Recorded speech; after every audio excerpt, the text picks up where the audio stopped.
lihat dari angka Ya. 123 juta per bulan ini kan jauh lebih tinggi dibandingkan dengan rata-rata penghasilan masyarakat lah ya Pak ya. Ya. Ini kan biasanya semakin tinggi penghasilan itu seturut dengan semakin tinggi gaya hidup lah mungkin gitu ya Pak ya, di kebanyakan orang seperti itu. Eh, ini bisa mempengaruhi nggak Pak? Misalkan gini,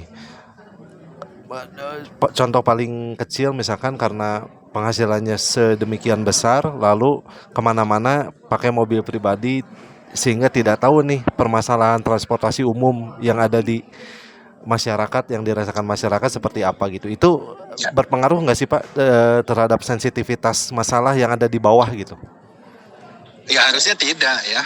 Harusnya tidak. Ya, makanya kembali kepada fungsi utama dari DPRD itu kan kemudian menangkap apa yang menjadi aspirasi, apa yang menjadi kepentingan atau yang menjadi pengalaman, menjadi problem dari warga.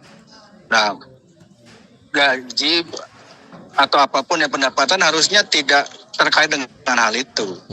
Seharusnya ya. Ya. Ini misalnya coba kita menganalogi ya misalnya.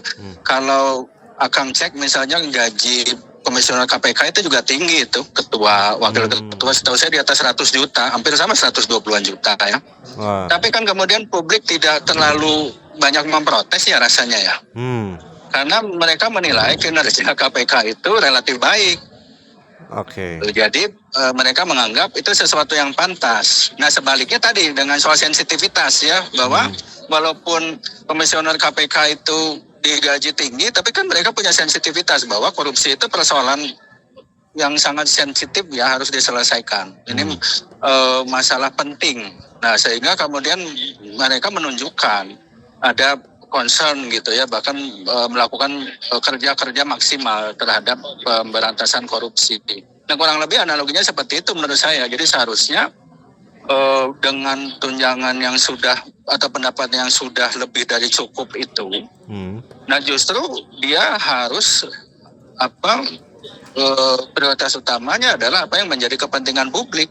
Jadi dia tidak memikirkan hal-hal lain lagi. Nah, jadi berpikirnya menurut saya seharusnya begitu, bukan pendapatan besar membuat tidak jadi sensitif. Justru karena dia sudah cukup dengan pendapatannya, dia tidak perlu lagi memikirkan hal-hal lain ya. Maka fokusnya adalah kemudian memperhatikan apa yang menjadi kepentingan publik. Nah, dengan demikian maka kan sensitivitasnya akan terlatih gitu ya. Oke.